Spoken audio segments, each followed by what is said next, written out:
you shall fall. Blood will follow blood. Dying time is Guitarist Incorporated. Good morning, everyone. How you doing? Morning. G'day, Wally. Brad. How are we? Welcome all to the Raw Truth, episode 24. This is our first ever one. We're very excited today with a special guest, Brad Hill, here from Black Banner. How you doing today, Brad? How are you, mate? I'm good. I'm good, thanks. Yep. Thanks for having me along. No dramas, man. Thanks for making time to make this happen. Oh, mate, wouldn't miss it for the world. Really enjoyed that Damage Inc. cover. Obviously, you guys just saw it playing just before, but we had a lot of fun. We were just talking about that off camera. Yeah. How much fun we had making that. So. Yeah, no, that was a great day, actually. I really enjoyed that. It was good. Looks like everyone in the comments is loving it too there. You've got some good comments. Haven't seen Damage Inc. cover in forever. From Anas, whatever that name is. Did you? I don't even know how you say that. But yeah, also Travis, he's loving it. Oh yeah. Kate was loving it. Digging it. Excellent. Excellent. You guys kicking off your Sunday morning with some thrash metal, courtesy of Wartooth. You know your best friend here? From Yeah, USA? Marla. Hey, Marla. Massive supporter of the band. Oh, yeah. Massive supporter of Australian metal. So. Really? Oh, Awesome. absolutely. Yeah, she plays a lot of Australian bands overseas in America and things like that. Mhm. So yeah, massive supporter. On a radio or something? Or? Yeah, he's got her own radio show and stuff like Yeah, that. wicked. Nice. Awesome. Well, thanks for tuning in, Marla, and for everyone else, welcome all once again to the Raw Truth. So, as you guys already know, the Raw Truth is about empowering the heavy metal community through discussion around social, contemporary issues and interpersonal struggles. And today we've got, as I said, our special guest here, Brad. He's going to tell us a little bit about his story of personal development and his journey through life so far, and obviously we can tell a bit more of our experiences over the last month and things like that as well.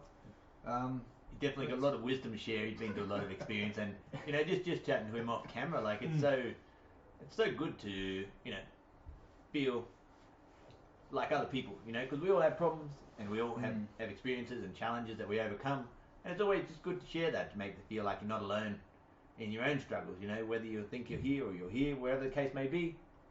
Everyone's doing the best that they can, and that's all we can do. You know? Pretty much, yeah. Yeah, just every day trying to get a little bit better. Yeah, absolutely. But maybe we can start with the Damage Inc. So obviously you picked that as a cover song for us to jam together. We caught up, a bit of backstory for everyone else, we caught up, well, like 6 months or a year ago, it was a while back when we first caught up and had a coffee and a chat. A few times, yeah. And then we caught up a few times since then. The idea came up of like, let's have a jam, and I think at that point we were discussing the potential of like, you know, being a band together and things like that. But Yeah, absolutely. the idea of Damage Inc. came up, and maybe I'll let you tell the story a bit. But Yeah, well, that was one of my favourite songs from Metallica. It's quite interesting. I used to have a go-kart called it Damage Inc. It was a little bit more appropriate than I intended, but you know. But it's always just been one of my favourite songs, you know. And the way James Hetfield sings it, he's just got such an attitude with it. And there are a couple of parts in the song there that we kind of use as phrases or catch cries when we were growing up, and you know, fuck it all and fucking no regrets. Yeah. And victim is your name and you shall fall. Like we used to use that all the time, just growing up on, you know, on the piss, having a few beers, and it was just one of those songs that really sort of struck home for me. It just a fantastic song. It's like, hey, let's do it. You know, you guys are up for it, so that was awesome. Yeah. Yeah. I'm concerned that a couple of lines like that might compare to YOLO that the kids are using these days. You know, like It's essentially the same. It's equivalent. It's equivalent. So it maybe is. the parents or the older people like, what a stupid saying. Just like we're now, you know, what a stupid saying, YOLO. It's fucking all and fucking no regrets, people. Get it right. Yeah, Exactly. That's Yeah. the way same concept. But you know, words like that and phrases like that go a little bit deeper. You know, and it's what we're here to talk about today with stuff that's going on in my kind of journey. Is like, shit happens. Yeah. You know, stuff happens and you find yourself in a dark hole, and for me, I've actually made a choice. Am I going to get myself out of this, or am I going to be a victim to what's happened and what's going on around me? You know, and that's how I've had to survive and get through stuff, you know. Yeah, all in the big time. mind. Yeah. Well, that's a big one, and I think like the line that you quoted from the song, "Victim is your name and you shall fall," like really sort of hammers that home. Like, the more you take on that victim mentality of like, things happen to me, like we're talking about off camera, like happiness is like, my happiness is tied up in everything that happens around me. And you gave a really good analogy before, and I can't quite remember what it was, but that whole like, you know, everyone else is controlling my happiness through their actions and my situation. That's right. while you have that victim mentality and you're submitting your happiness to everyone else, you can never take control of that, and you're at the mercy of the system. Exactly. Do you want to talk more about And that? that's where you're handing your power over. Mm. So, the government this, he did that, she did that, the universe, I must have been a prick in a past life to have all this shit happen to me. Mm. I mean, for a long time I thought I was a shit magnet. I seriously did. Yeah, right. Why does all this shit happen, And it was this, that. As soon as I brought it back into myself and went, well, I have a choice. What am I going to choose to do today? Am I going to choose to have a good day? Am I going to choose to... it's kind of like you're driving a car, is somebody else behind the wheel, or am I going to be behind the wheel? Mm. And it's like, no, I'm the one behind the wheel. I'm going to make some choices here. And, when you're in a hole and you feel like everything's about to fall over, the first choice I made, and I learned this through other people, by the way, is that I'm going to be kind to myself. So my self-talk. So what am I telling myself? What am I, implanting in my brain and in my subconscious? Is it positive things, or is it negative things? Yeah. Am I berating myself because I made a massive stuff up over here and now I'm paying the price? Well, what can I do to turn that around? How it didn't work out the way I wanted? What can I do now to get myself out of it? How can I move forward? Yeah. And that starts with making a choice and being kind to yourself, and basically putting really good positive thoughts into your head and continuing with that. Yeah. And that's the start of it. Absolutely, and that's one thing that I've found as well coming out of my hole, is just taking, as you say, like who's driving this thing? Yeah. Like I'm sitting in the passenger seat in my own car, like just cruising down the road, like yeah, we should get somewhere. Like, and then the car crashes, and you're like, it's fucking bullshit. The car's crashed on me. It's not fair. Like it's every other driver's fault. It's like, well, who was driving your car? Yeah. It certainly wasn't me. I was just in the passenger seat. And Exactly.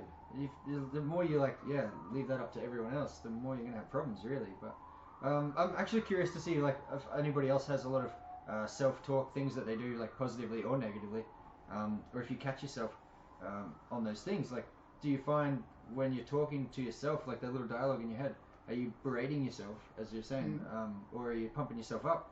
And just curious, like as to if anybody else has any experience about that. But a question for you, Brad, like when you were, let's say in your hole, do you remember specifically anything that you were telling yourself that was kind of like keeping you there? Or? A lot of times growing up, I was told that I was no good. Mm-hmm. And the moment I did something good, I was quite good at school, quite good at sports, quite good at a lot of things.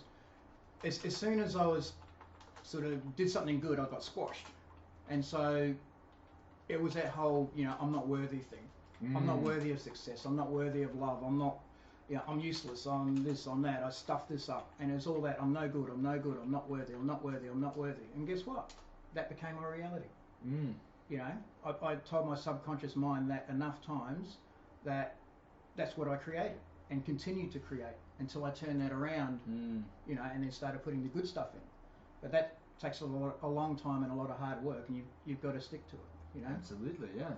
Here we go. We've got a couple of people in the comments already here. We've got Sweeney saying, success is not the key to happiness, but happiness is the key to success. If you love what you are doing, you will be successful. Boom. Yep, absolutely. Well done, Josh. Sean comes through as well. You get burnt and you get back up again. Absolutely. I mean, that's the only choice we have, really. When you become self-aware and you know that you can make something of yourself, it's going to pass us by anyway. Time will come and move along. So there's no point sitting here, waiting until the end. I'm going to go and do something. And whether we're up and whether we're down, that doesn't matter. We've just got to keep trying. And I think you hit the nail on the head with that one word, choice. Yeah. You may not have chosen to be in that situation. You may have been in the wrong place at the wrong time, or somebody else just did something, but you're there. You've now got a choice of what to do next. That's it. And once you understand that and start to move forward with that, you're moving forward. You're going somewhere and you're actually getting out of that hole. Yep. Whereas if you make a choice to stay there, because that's a choice too. To do nothing is a choice. Yep. Right? And once you get that concept of I'm going to do something or I'm going to do nothing, once you understand that, move forward, you'll find that you'll actually get somewhere and you will get what you seek and what you want. Even if you're making choices that, let's say, don't pan out, or like you make a choice, you're like, I'm going to do this thing and take this action, and then it all falls on its face again, and you fall in a heap like second time. It's like, well, is that still not better than staying where you were? I don't know what you think about that. What's the lesson? Mm. What did you learn from that? You know, one of the things I've had to do is teach myself, well, I've stuffed up, whatever. This didn't work out the way I hoped, or this didn't work out the way I liked. How could I do it better next time? Mm-hmm. And this is part of the internal dialogue and the things that go on in my mind. Instead of going, oh, you idiot, you did this. This didn't work out the way I hoped. How can I do it better next time? Yeah. And there's something you can learn from that and take from that. And when you do that, you're moving forward. Even though you might not be moving forward, you actually are. Mm. You know, you're moving towards your goal. Even though you might be taking baby steps, there might be very small steps, you're doing something. Yeah. And you're moving forward. And they accumulate. A lot of little baby steps will accumulate over time with effort, and you will actually get there. Compounding effort, huh? Exactly. That's it. Yeah. And as we spoke about before, like not making a choice or making a choice not to move, still a choice. That's you a know, choice. Yep. being frozen and being like, well, it sucks everywhere else, so I'll just stay here. Yep. That's still your choice. Exactly. To take no action. Exactly. So, you know, be aware of that fact is that everything you do is your choice. Yep. You know, whether that's to move or to stay, you're still responsible for that. Mm. That's right. I did a cover of Metal Church's Badlands recently on the acoustic guitar. I'm sure some of you guys have seen that as well. But when I did the live stream attached to that and sort of discussed the concept of the song, the concept of the song is basically like, you know, if you're in the Badlands, like they call it, like if you're in a shit spot in life, or maybe you're really depressed or you're dealing with some other mental health issues or just a lot of stress from life or whatever it might be, that's wherever you are, like sitting down in the middle of this like deserted wasteland and just going, this is bullshit, it's not fair, I'm stuck in the desert. Like, that's not going to get you out of the desert. Like, you're stuck, like if you're sitting down going, this is bullshit, I'm just going to sit here and wait for the desert to like move or for somebody to come rescue me. Like, how are you going to get out of there? Like, you're not. And that's one of the things I was sort of saying in that live stream is like, well, getting up and moving in any direction is at least getting you away from where you are. And even if you go somewhere and it's worse, it's like, well, then you can keep moving again and try to find somewhere better. But sitting still, like, you don't get anywhere. So at least having a go, trying to do something, trying to get out of where you are, is always going to be a positive, even if it ends up slightly worse temporarily. It's sort of, you know, you're making some progress and you're at least learning what not to try or what directions not to go in, or you're learning to even just take more responsibility for that and just learning that you have the power to make a choice. That's a skill in itself that you're developing by moving somewhere. So I don't know, like, can you talk more on that, Wally? Or, like... I mean, there's one thing that's you know, at the core of everything we're talking about, and it's purely the perspective. You know, the perspective of, okay, if I have this responsibility and I want to take action or make a choice, you know, we know that's coming from within us. And you did allude to the point earlier that often our upbringing and things like that shy us away from responsibility, and so many times people take that away from us and they try and put us into certain situations, and then they blame us or they blame other things for letting them down, and then we see, for example, our parents or other people in our life giving away the responsibility, and then we're starting to learn that as the way to do it naturally. Like, oh, okay, if our parents, you know, get shitty at something, and then we're learning, oh, okay, well, external forces like made my parents get upset. External forces made my parents get upset over this or that, whatever it may be. We're starting to be programmed with the fact that, okay, everything outside's happening to us. So we've got to go back in and look inside and go, okay, that's where that's coming from. We've got to start to remove that and start to take power of ourselves, start to take control. And I think for me, like, that's one thing I really had to work on is unhinging that, you know, unhinging all that thought process of, okay, outside things are not dependent, they're completely irrelevant, and if I'm going to move from this place that I am, that's on me, you know, it's completely on me. But I also get to choose where I want to go. Like, I've got to make that choice, like, pick a direction. That's the other thing, like I mentioned earlier, I can stay still because it's infinite choices, but I've got to pick one. Be decisive and be confident in that and just move, you know? Yeah, just that, I think you were talking before, Brad, about analysis paralysis. Yeah. And you had a good story, actually. Maybe you can recount it about the guys at work you were talking about before. Oh, with analysis paralysis? Yeah, about that whole thing. Yeah, about leadership and stuff. Yeah, well, through my work, I have people come to me with their issues and their problems, and what I would say to them is, okay, you're coming to me with this problem. Present me with at least 3 solutions to that problem. And quite often, the first solution that they came up with was the correct one. It was the right one. They just didn't have the confidence to act on it. And once that confidence was instilled with them and that they were making the right decisions and they were doing the right things, then away they would go. The flip side of that is that sometimes some people get caught up in analysis paralysis and they analyse everything to within an inch of their lives. And obviously it wouldn't quite... I do that all the time. Yeah, it wouldn't quite work. But the whole process of that, the sort of bigger picture behind it is that people are looking at the problem and they're focusing on the problem. It's like they're focusing on what they can't do. The moment you tell yourself, what can I do, you're now opening up your subconscious and your mind and your brain to get into problem solving mode. It's not, I can't do this, I can't do that because I can't. Okay, I'm in this situation, what can I do? Yeah. Right? You're now in problem solving mode. And that's what people need to do. And that's part of talking to yourself kindly. What can I do here? You know, the situation is out of my control, but what can I do to get myself out? And you'll find that, you know, your mind will work. Trust yourself. It will come. And a solution will come. And you can move forward.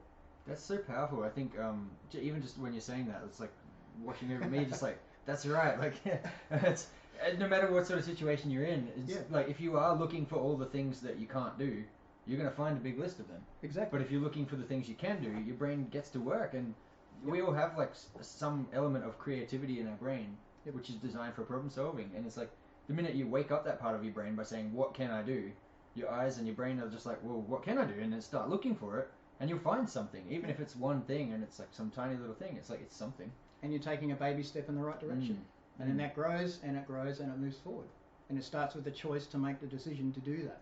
You've got to shift that perspective right away from what can't I do to what can I do. Yep. And you were saying before about that self-talk thing, about positive self-talk and things. You like the voices telling you like you're not good enough and all those sorts of things. Like, well, that's part of that. Well, I can't do this and I can't do that and I'm not good enough to do this and I'm not good enough to do that. And if I do that, I'll fail and all those things. It's flipping those voices around to saying, well, no, maybe I can't do all those things. Cool, I know that. What can I do? And then you start looking for that. But what I'm really interested in is where do you think like those not good enough voices and things like that, where do they come from? Like Well, it's from me growing up. You know, I think until you're about 7 years old, you're kind of like this massive sponge where all this information just soaks in. And so all these inputs from parents and friends and family and your sports team and all this sort of stuff, you know, it's like I'm not worthy because when I was 2 years old, my father didn't buy me an ice cream because he said I was being ungrateful. You know, that sinks into your brain and sinks into your subconscious. And it gets into your body. And you might not even know that it's there, but it is there. And you grow up with this model of the world where I'm not good enough, I'm not worthy. And that's just other people telling me that, right?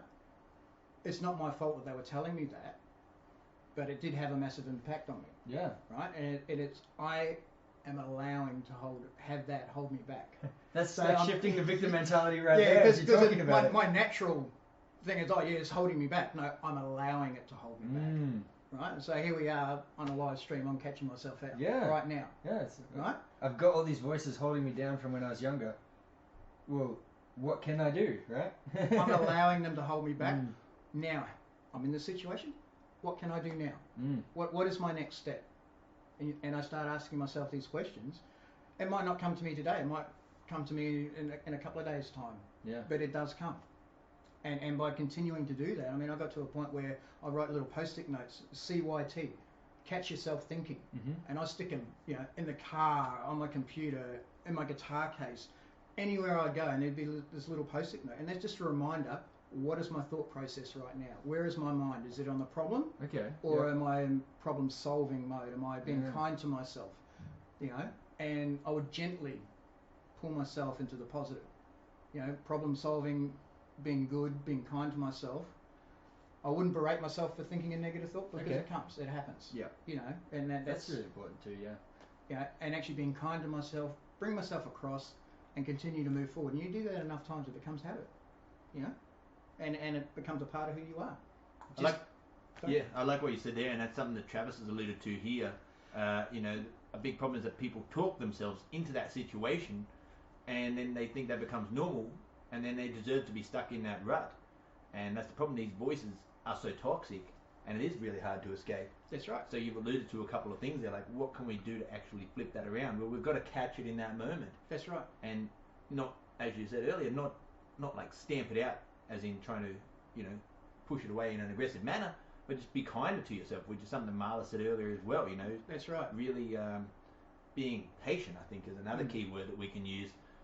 It's not going to switch itself off overnight. You know, it That's takes right. years, maybe even decades, to chip away at this thing that's really seeded in there deep, and we've really got to accept the fact, okay, it is seeded in deep, and we are going to dig it out, but it's not going to be dug out tomorrow, and I'm going to have to continue dealing with this, but the only way to do that is to catch yourself thinking. That's right. You know, catch yourself in that moment. That's right. You were saying there, Wally, about like the things seeded in, like as you were saying, the voices are coming from when you were this big, growing up. You've had a lifetime of experience up to this point of that being your programming, of That's right. of that those voices being in your head. Like if you say you've had 20 years of that or 30 years of that, like how can you just change 30 years worth of experience like in a week or a month or even a year? Like it's going to take time to work at that, and again, like being kind to yourself and being patient, like you alluded to, Wally and Brad, like maybe it's going to take 5-10 years to like rewire those thoughts and those voices to being more positive. If you're doing it that way, there's many ways to do it. You can, things like hypnotherapy and NLP are a much faster way to do it, because what you're doing is you're reprogramming the subconscious mind, so to speak.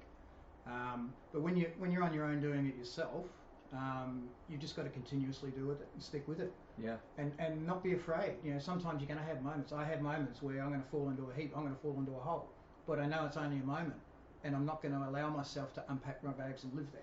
I'm not going to move in. That's good. It's like, okay, it's a moment. Yep, I'm having it. All right, I'm going to go and have a few beers and write myself off. Whatever. Right, tomorrow's a new day. Right, I can move forward. And there's nothing wrong with that. You know, and I would give myself such a hard time for doing that. You For know? having those momentary lapses. That's right. And it's like I'm weak. I'm I've just proved that I'm worthless and all this sort of stuff. That's what's going on in the head. You know, and you just got to gently bring yourself back. Okay, I've had a moment. Get back into the problem-solving mode. Get back into being kind to yourself. And a lot of it comes down, as we were discussing, gratitude is a massive thing. Being grateful. What have I got now that I can be grateful for? And acknowledging that. Even if that's just the progress you've made so far, or something Exactly. like that. Yeah. Yeah.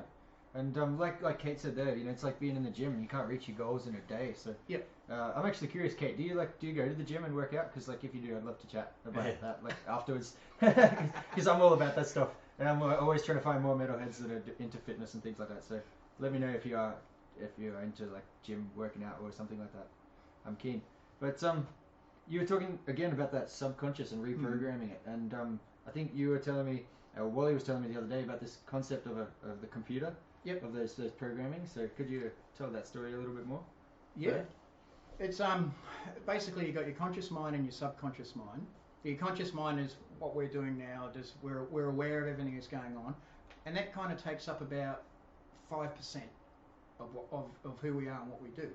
The subconscious mind is kind of like, it's almost like 1,000,000 times bigger, and that's kind of it's subconscious, so you don't really know, but it's creating our reality and creating what we do on a daily basis according to the programming that's gone into it. So if you know you're programming, you got shit programming going in, you're going to get shit reality coming out. Yeah. Good programming in, you're going to get good programming coming out. It really is that simple. But the hard part, and Travis, g'day Travis, he's a bass player, but Black Banner. In Black by the Banner, way. yeah. He said it's really hard. How do you do it? You know, and there's been so many times where I just wave the white flag. It's like, stop the world, I want to get off. Yeah. So many times, Yeah. you know. But you've got to make that choice, and you've got to stick with it and be committed to doing it and be kind to yourself. There are other ways that I touched on earlier, such as NLP and hypnotherapy, that can access the subconscious mind directly. Yeah. So for those of you who know a little bit about what's going on, the last couple of weeks for me have been massive upheaval. We had to postpone last week because of shit I had going on. I have to take action to get myself into a good spot again. So I'm actually revisiting my old hypnosis recordings and CDs and things like that. Yeah. So I can go back and work on that to move forward. You know. That was going to be my question actually. Have you tried the hypnotherapy or NLP yourself? I've actually done NLP courses. Yeah. And So what is NLP, by the way? Neuro-linguistical programming. Okay, so You know the word programming. yeah. Yeah. So what does that actually mean, like in terms of like Neuro-linguistical is basically, using the mind, the language that we use. It encompasses the whole thing where you actually reprogram the subconscious mind. You're doing body work, so you can actually take physical action, moving around, stepping around, while reprogramming the mind so the body feels it as well. Because the body, the mind, the brain, the heart, the gut, the body, it's all linked, it's all together. It all works together. It's a system, yeah. Yeah, it's a system. And it's that whole approach. So you go to a counsellor, you talk it out. That works for a lot of people, and that really, really valuable for a lot of people. Yeah. For me, that didn't work. I tried all that. I went down that road. For me, NLP, there's a hypnotherapy part where you actually get into the subconscious, get to the cause, the root cause of what is causing this drama right here, right now, and then like that, work on it and solve it. Okay. And then move forward. I mean, it doesn't mean it washes away straight away. I was going to say, it sounds like it's almost like a quick fix, but I'm sure it's not. No. It's quicker. Okay. A lot faster, but then you need, you're paying for professional help. That is another avenue. Yeah. I've got some more to add to that. So I was actually reading a book this morning and a few earlier this week about NLP, and one of the examples that I came across was a couple of things. In early 1900s, there was a scientist called Pavlov, and he's got this concept around that NLP called Pavlovs Dogs. And what he did was he had these dogs, and he had this big juicy piece of meat and a loud bell. And what he's trying to do is create the link the subconscious between one action and a reward. And so what happened is he'd feed him the meat, and every time he would, he'd ring this bell. And then what happened by doing that repetitiously, he's able to then ring the bell and make the dogs start looking around for food, because they've linked, okay, the bell, which is from the first stage completely independent to the meat, the bell's just there in the background, but it's the subconscious of that dog is starting to link the meat and the bell together. And it's the same sort of thing when you're talking about changing your state. You need to link some, as you said, either action or some sort of reward, some sort of incentive that we can do when we have a win, when we succeed at something. We can then link a noise or an action, something to that, and then what happens is we don't need to have that. We don't need to have the action come. We can just use whatever it is that we've linked to that to then change our state. And Tony Robbins uses many examples about exercise, like movements. When we sit in a certain way, when we talk in a certain way, it can just change the way we're thinking. It can change our thought patterns, because what happens is that when we talk really fast, it's linked to us being excited. And so if we're sad or quiet or whatever, and we force ourselves to talk really quickly, all of a sudden it will bring us to excitement, because that's what it's used to. Because the action of talking quick links and the with emotion thought. exactly together. Exactly. Yeah, So right. because it's programming this thing to be linked with this thought or this emotion, whatever you want to use, and you can train those, which is what Brad's saying. That's the programming part, where you can have an action, a sound, a smell, or a body movement, or something like that. Even a place. If you have a negative experience in a certain environment, every time you go to that environment, your brain's gonna relate the things that you felt last time you were here, that it was scary, it was bad. Vice versa for a positive. Even for people you hang out with, you have a bad experience with someone, next time you see them, what's on your mind? Like, oh, last time we had a shit experience. It's linking the two things. Yeah. So everything we do, cementing itself in our subconscious in that way, linking whatever it is that we felt, whatever it is we got from that moment, with the surroundings that was there. Yeah, that's a big one. I noticed that in my life as well. Yeah. In a lot of places, and one of them initially was like, even just going to the gym. When I first started going to the gym, it was very intimidating to be there. Like, I'm like a skinny, like little metalhead guy. Like, I'm not a big dude by any means. And I'm at the gym and surrounded by guys that are like 6'4" and built like brick shit asses that look like they could throw me through like the upper story window if they wanted to. And I'm just like there trying to pump my like little weights. Like, this is embarrassing. Like they're pumping like 4 times what I'm pumping.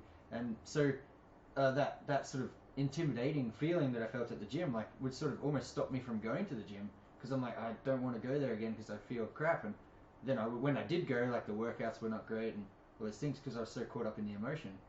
And I had to really like work to like change that perspective. And one of the things that helped me with that was listening to, I can't remember who it was, but one of the like sort of fitness trainers that I was listening to on YouTube at the time was talking about this concept of like if you're at the gym, like every person is equal, and this whole mindset of like the whole point of the gym environment is like not to be intimidated, because anybody that's there deserves the respect of the fact they're trying to work on themselves, they're pushing themselves out of their comfort zone. Like whatever weights you're lifting is like you're doing the best that you can do. And so even some guy that's like 6'4", built like a brick shit house that can lift 500 kilograms, like looking at me doing like 35 kilograms, like there's still like we're both doing the best we can, and we're both pushing ourselves to get better. And so even though the externally it looks like we're like way apart, we're both at the like at our own peaks. So in a sense we're still equal. And once I started shifting my perspective of that, I started realizing like when I was at the gym, like nobody's looking at me for a start. They're all concentrating on their own shit, and nobody cares how much I can or can't lift or how big I am or anything like that. It's just me versus me, and it's them versus them. And like, and when I started, I started talking to a few people while I was there, like some of these big dudes. Like you could see that they actually did like respect the fact that you were there, even though I was like 1/5 of the size. You know what I mean? But there was that mutual respect that this guy was talking about, and it's like, and so what that did is it started changing my perspective of the gym, and the environment became more welcoming and things like that. And so it sort of helped me to transform my perspective of the environment. And like I guess that's what you're saying. So in a sense, that is changing my perspective and changing my not NLP, my neuro-linguistics. Just your neuro pathways. Yeah. Rewiring that to be like, no, this environment is a good environment, not a bad one. Yeah. And just shifting the emotions around that and things like that. So yeah, it's because you stopped giving a shit about everybody else and you brought it back into yourself. I'm here for me. This is what I'm doing. And when you did that, it changed. Yeah. That's it in motion. That's basically the guts of it. I guess that's what you're saying about like, well, what can I do? Like, I can turn up and work on myself and not care what other people think. Exactly. Because the other option is I don't go to the gym, and like that's based on everyone else. And like if that's something I want to do and I want to become stronger and I want to become better, and I'm being limited by my opinion that everyone else is like caring about me, then my goals and my happiness is actually tied up in everyone else, and I'm being a victim again. Exactly. Yeah. You're allowing somebody else to control. They're behind the wheel of your car because you've let that happen. But they're not even doing that. Like that's Exactly. just me thinking that they're doing that. Exactly. And then, taking a passenger seat. Exactly right. That's it. Yeah, that's wild. That's in action, isn't it? Exactly what you're talking about. Yeah, and there it is in action. We got some comments there, Will? Yeah, Laura. I think it's Laura Lee. Laura Lee. Is that what it is? That's Are you the familiar? Yeah, that's my partner. Oh, sweet. Yeah, right. Yeah, Laura Lee. Do you want to read out the comment then? Take a step further out. It's our ego. Our ego is part of the makeup of self-preservation. Yep. Designed to keep us safe. To rewire the process of ego is to say, I hear you, I know what you're doing, and I acknowledge you. Thank you. Right. Keeps going, yeah. Yeah. This is further works to rewire the subconscious mind and recreate our reality. Yeah. Are you familiar with what you're trying to say there? Yeah. It's. I mean, this is such a massive depth of conversation. We could be here for days talking about it. And a lot of the guts of that is basically acknowledging and rewarding yourself, acknowledging yourself for the work that you're doing and what you've done and how far you've come, and then allowing that. It's being kind to yourself. This is self-love. And this is where I mentioned before. I actually wrote up one year a whole list of New Year's resolutions, so to speak. I was so pissed off by the end of the year that I was just in a shit state, and I actually found it and realised not only did I cross all that stuff off, I actually added stuff to it and crossed all that off as well. So all the stuff I wanted to achieve that year, I'd actually done. But because I didn't acknowledge it and reward myself for that, I was in a shit state. As soon as I seen that, it's just like, bang, things changed. I went, oh shit, I've actually done quite a lot this year. I set out what I wanted to do and achieve, Some great gratitude and some self-love and things like that. Yeah, that's right. I know, Wally, you talked before about not today, but this concept of like, being successful and achieving your goals. Even that isn't tied to your happiness. And like what Josh said right at the beginning, like success doesn't bring happiness. I guess that's kind of what you're saying as well. Like if you're not rewarding yourself for your achievements, like the achievements don't actually mean anything. Yeah. Right? Is that something that you can relate to? I mean, for someone who let's say doesn't really celebrate achievements, because let's say like getting somewhere or doing something doesn't really seem like that big of a deal. I don't need to like pause and celebrate. I'm more of like we're celebrating at every rep. You know, like when I work out in the morning, like every push-up is like, yes, I got this, I got this, I got this. At the end of the workout, you're like, nailed it, let's go down with our day. Yep. You know, but there's so much bliss, like with every rep, you know, and everything we do for the band, like even this, like right now, this is amazing. I don't need to like stand around for an hour after the live stream and go like, yes, we nailed it, like that was so powerful and changed some people's lives and things like that. But just in that moment, you know, and I do the same thing at work, and it's similar to what you're saying before about catch yourself thinking. Maybe it takes a certain level of self-awareness to really jump in and out of the reality of the situation, then back into your brain and be like, this is amazing, and now I'm focused again, and then I'm loving life. And I think that's one thing that I do really well, and a lot of people do question me on the way, you know, try to like play down celebrations or, you know, not acknowledge things. But inside, like the party's constant almost, you know, like I'd love to be in that place. that sounds awesome. But Do you find that like those feelings of like, yes, like this, I'm winning, I'm doing the thing. Yeah.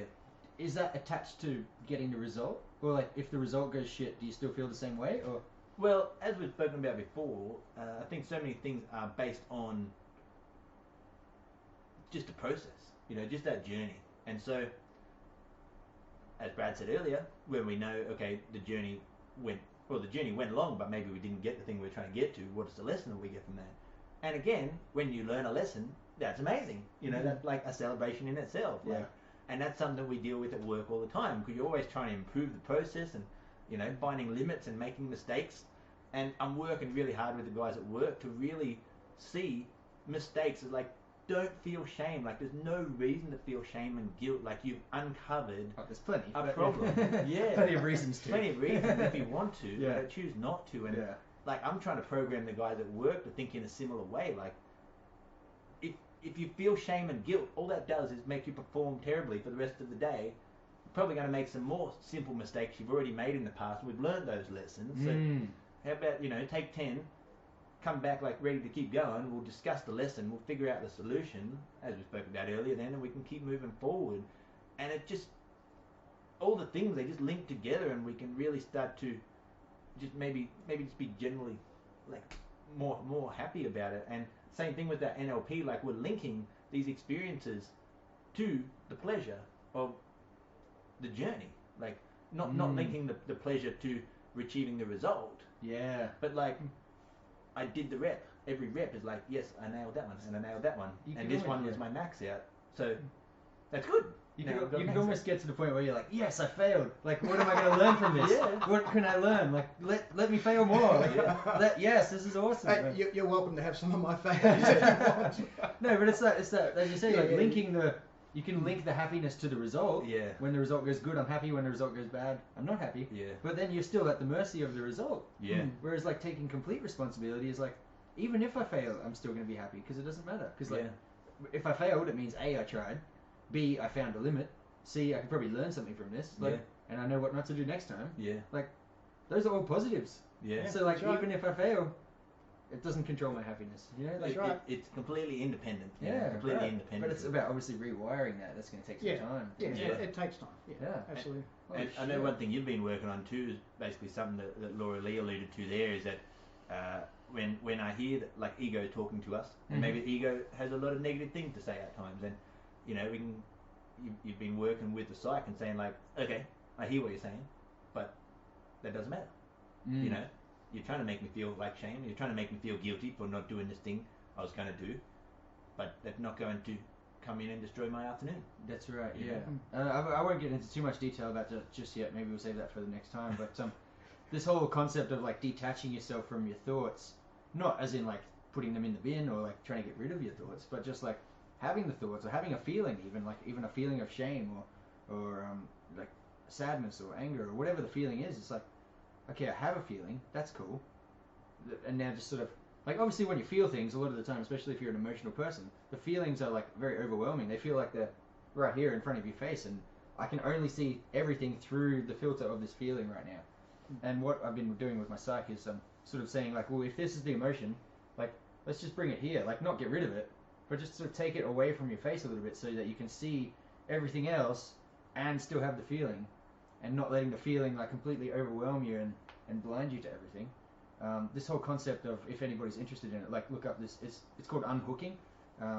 It's a psychological process where you're unhooking from your emotions and your thoughts, and it's, as I said, it's not about getting rid of them or denying them or throwing them in the bin. It's like, no, I'm still going to have this thing, and I'm going to live my life with the feeling or the thought, even if it's negative, you know, but it's not going to control me, it's not going to overwhelm me. I can make decisions, I can do other things, still have the feeling, and then, you know, you can get on and you can make better decisions in the moment when you're emotional or your thoughts are getting the better of you, or you're feeling all that shame, say. It's like, cool, I'm feeling shame, awesome, shame's here, and I'm here, and I can do this, and I still have the shame, but it's not overwhelming me and blinding me to everything else. So and preventing action. preventing not holding action me, or holding me still, yeah. maybe not preventing action, but even like making actions that you don't want to do Yeah. based on the emotions. So Yeah. again, that's part of like that whole victim mentality of like, well, am I victim to my own thoughts and feelings, or is it Yeah. like, no, I'm going to take some control here and just you know, separate them a little bit, and still, as I said, you still have them, but you can get on with things. Yeah. Yeah. So, And it's like it never goes away, and it's always there, but you just learn how to manage it. yeah, It's kind of like, you know, as you said, this is the shit that's going on, I can manage it better, I'm now making better choices for myself, and I can move forward. You know, it doesn't mean that it's going to be gone forever. no, And absolutely. some stuff, yeah, I've got some stuff that I'm sure will probably be with me till the day I die and beyond, but I can manage them. You know, I can deal with it, I can face the day, and I can do what I want to do because I made a choice to do something about it. Yeah. Just like you are. And that's what it comes down to, right? Making that choice. And yeah, so like if you want to elaborate more on that, like that whole concept of just in any moment, really, we always have a choice, right? Yeah, that's right. Yeah, okay, so for example, last weekend with the stuff that went on, I made a choice that, okay, right now there's a couple of things I had to postpone and cancel, right? You guys are fantastic about it, awesome. Somebody else wasn't, but it's like, you know what, I have a choice right now. I need to stay home and look after my family and what's going on there. So everybody else is going to have to wait, and that's part of, you know, the self-love and looking after yourself and myself. Yeah. And taking that time to put myself back into a really good headspace and a good mind frame and things like that. That means the choice I'm making is, sorry, you're going to have to wait. We'll get together another time. We'll do what we need to do another time. But right now, this is where I need to be, and this is what I need to do. That's it, right? And that's a choice. Yeah, but it would be so easy in that moment to get overwhelmed with the emotions and just sort of say like either A, like, oh, I'm so overwhelmed and stressed because there's like so many things that are going on and everything's gone pear-shaped, or B, like, I'm really emotional, so like everyone else can get fucked and I need to concentrate on me, and so you start becoming aggressive towards people and pushing people away. Yeah. And it sounds like you didn't do either of those things. You sort of, again, like the unhooking thing, you're just like, okay, this is how I feel, this is all the shit that's going on right now, what can I do about it? I can postpone this, I can cancel that, I can let this person know. And that's right. And one of the choices, I know I feel better when I'm near the water. So that's right. Okay, we're going to go grab a burger, sit on the beach, have a coffee, spend a couple of hours there, chilling, relaxing, and just unplugging. And that's what we do. That's really awesome, man. Yeah, because I know that's what's worked for me in the past. I've made that choice to go and do it. Or, as you said, I could be home crying in my cornflakes, getting pissed, you know, drinking, you know, carrying on, and then hate the world and hate everybody else. Yeah. That would be a choice. Absolutely. I made another choice. It's always a choice. Yeah. Exactly. Yeah, that's really awesome, man. And we really appreciate the fact that we were able to postpone this to this weekend and have you on, because I'm sure a lot of the guys on have got some value out of this, and I've learned some things just from this conversation. And so have I. No, it's been really insightful. So like, thanks again for making the time, man. We really appreciate it. Much appreciated. So Thanks leave for it having at me. that. I think that's probably a good point to wrap up on. Was there any other pressing comments, Wally? Yeah, I know well, a few were coming in. Kate so. was just relating to your situation there at the gym and being, you know, thinking that everyone's judging you. Yeah. You know, here she is trying to work on her musical journey, and she's looking at other artists that she really admires, and then she's like, who am I compared to them? You know, I can barely play my instrument. But as we know, that's not what it's about. You know, it's about you versus you, not me versus them. Yeah. You know, because firstly, maybe they've been doing it longer. Secondly, maybe they're just genetically better. You know, genetically capable to start at a better place. But if you work your ass off, you know, you can overpass anyone. Effort always ends up better than talent. Yeah. Yeah. And that's all we can do. You know, give it our best shot, and that's basically the whole message of what we've done. You know, take control of what it is that you want, and work your ass off to get there. And then you've got a much better chance. No guarantees, but a much better chance to to get where it is that you want to go, and love the journey while you're doing it. That's it, man, and that's the big thing, right? It's just like, well, what can I do? I think that's kind of, that question really has come up a lot today with any situation. It's like, well, like you said, you know, I can't do this, I'm not good enough for this. Like, that's one option, or what can I do? And just asking yourself that question every time you're in a shit situation that you don't like, what can I do here? I can choose to be grateful, I can choose to be happy, I can choose to make this decision or that decision, or be caught up in my emotions, or I can choose to make no choice, which is still a choice. That's right. And so, like, again, like, just maybe that, like you said about the post-it note thing, you know, what can I do? Or catch yourself thinking, or something along those lines. Those little tips and reminders, you know, become so imperative, and that's part of reprogramming our minds to be more positive, or take more responsibility for things. And it's about creating habits, new habits. So last weekend there was just an automatic habit. I needed to go to the beach and have a coffee and have a burger and just take some time out. An old habit years ago was, like I said before, jump inside a bottle and hate the world and hate everybody, including myself. You know, that just becomes a habit. The more you do it, it becomes a habit. Yeah. You know? Yeah, making more conscious choices, right? Absolutely. That's I it. like that. Yeah, well, once again, Brad, thanks again for making the time today, man. We really appreciate it. Appreciate it. And I hope everyone has got some good things out of this.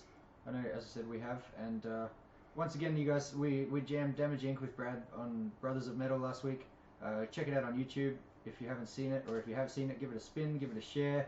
We really appreciate all the online support from you guys over the last, 2 years, really, through the whole COVID situation, and everything else has limited our abilities to be a band in the traditional sense.